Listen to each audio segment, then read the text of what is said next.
Praise the Lord. இந்த நாளில் ஒரு சின்ன சம்பவத்தை உங்களுக்கு சொல்லலாம்னு நினைக்கிறேன்.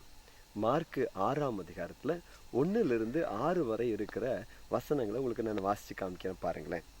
அவர் அங்கிருந்து புறப்பட்டு, அதாவது இயேசு அங்கிருந்து புறப்பட்டு தமது சொந்த ஊருக்கு வந்தார்.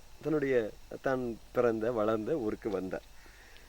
அவருடைய சீடரும் அவரை பின்தொடர்ந்தனர். அவருடைய சீடர் கூட்டம் அவரை பின்தொடர்ந்து கொண்டு வருகிறது. ஓய்வு நாள் வந்தபோது அவர் தொழுகை கூடத்தில் கற்பிக்கத் தொடங்கினார். இதை கேட்ட பலர் வியப்பில் ஆழ்ந்தனர். அவர்கள், இவருக்கு இவையெல்லாம் எங்கிருந்து வந்தன? என்ன இவருக்கு அருளப்பட்டுள்ள ஞானம்? என்ன இவருடைய கைகளால் ஆகும் வல்ல செயல்கள்? இவர் தச்சர் அல்லவா? மரியாயின் மகன் தானே? யாக்கோபு, யோசே, யூதா, சீமோன் ஆகியோர் அவருடைய சகோதரர் அல்லவா? அவர் சகோதரிகள் இங்கு நம்மோடு இருக்கிறார்கள் அல்லவா என்றார்கள். இவ்வாறு அவரை ஏற்றுக்கொள்ள அவர்கள் தயங்கினார்கள் என்று வசனம் சொல்லுகிறது. பாருங்க, இயேசு அவர்களிடம் சொந்த ஊரில் சுற்றத்திலும் தம் வீட்டிலும் தவிர மற்றெங்கும் இறைவாக்கினர் மதிப்பு கொள்வர் என்றார். அந்த ஊருக்காரங்க, இவர் தச்சரின் மகன் அல்லவா, இவரும் ஒரு தச்சர் தானே, இவங்க குடும்பத்திலாம் நமக்கு தெரியாதா அப்படின்னு நினைத்து கொண்டு அவரை ஏற்றுக்கொள்ள தயங்கினார்கள் என்று வசனம் சொல்லுது. இயேசு கிறிஸ்து நம்ம ஊருக்காரர் தானே, இவர் என்ன பெருசா செஞ்சிருவாரு, நம்ம கூட வளர்ந்தவர் தானே அப்படின்னு நினைத்தாங்க. நான் கூட பிறக்கும் போதே கிறிஸ்துவ குடும்பத்தில் பிறந்தேன். எப்போதுமே ஆலயத்துக்கு போவது உண்டு. ஞாயிற்றுக்கிழமைகளில் ஆலயத்தில் இருப்பேன். சண்டே கிளாஸுக்கு போவேன். புது நன்மை வாங்கினேன், உறுதி புஸ்தகம் வாங்கினோம். இதெல்லாம் வாங்கி அப்படியே போயிட்டே இருந்துச்சு. ஆனால் நான் எப்போதும் ஆண்டவராகிய இயேசு எப்படி நினச்சிக்குவேன்னா, நம்ம இயேசு தானே அப்படின்னு நினச்சிக்குவேன். ஒரு பெரிய போராட்டம் வரும்போது, கஷ்டம் வரும்போது, இன்றைக்கு அற்புதம் செய்யும் அப்படின்னு சொல்லி விசுவாசத்தோடு நிற்கிறது. நம்ம கூட இவ்வளோ நாள் இருந்தார், அவர் ஏதாவது பார்த்துக்குவார், ஏதாவது செய்வார்.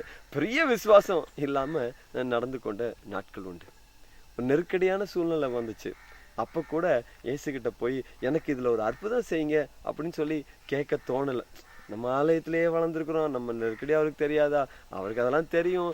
அவரே செய்யலைன்னா என்ன, அவர் ஏதோ இப்படி தான் இருக்கணும்னு போல இருக்குது அப்படின்னு நானே நினைத்து கொள்வேன். ஆனால் ஒரு நாள் ஒருத்தர் சொல்லி கொடுத்தார், நீ இந்த காரியத்திற்காக கருத்தோடு இயேசுவின் இடத்துல கேளு, அப்போ அற்புதம் நடக்கும் அப்படின்னு சொன்னார். எனக்கு இந்த வார்த்தை லேசாக உரைத்தது போல இருந்தது. இந்த விசுவாசத்தை தட்டி எழுப்ப முடியாமல் ரொம்ப கஷ்டப்பட்டப்போ அவர் நிறைய சாட்சிகளை சொன்னார். இயேசு எப்படிப்பட்டவர், உயிரோடு கூட இருக்கிறார் என்பதை எனக்கு எண்பித்து காண்பித்தார்.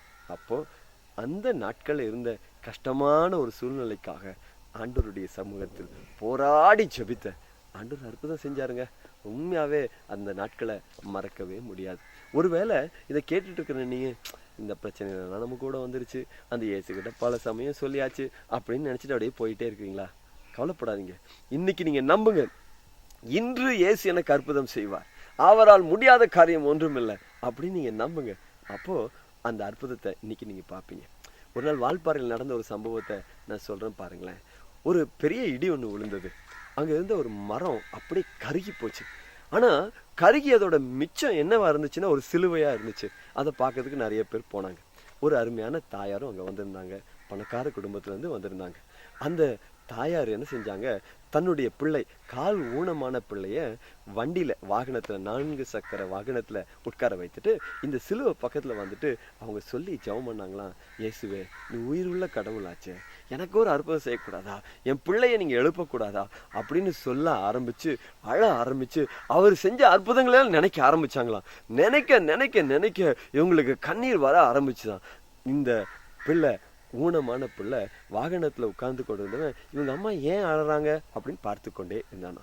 திடீர்னு அவன் மேலே ஷாக் அடித்தது போல ஒரு வல்லமை இறங்கினதான். அவன் அந்த இடத்துல இருந்து உருண்டு கீழே விழுந்தான். ஆனால் எழுந்த போது அவனுக்கு எப்படி இருந்துச்சுன்னா, ஊனமான கால்கள் சரியானதாக அவர் சாட்சி சொல்லுகிறார். இன்னைக்கு பாருங்க, நீங்க நம்பிக்கையோட கேட்டீங்கன்னா கட்டாயம் ஆண்டவர் அற்புதம் செய்வார்.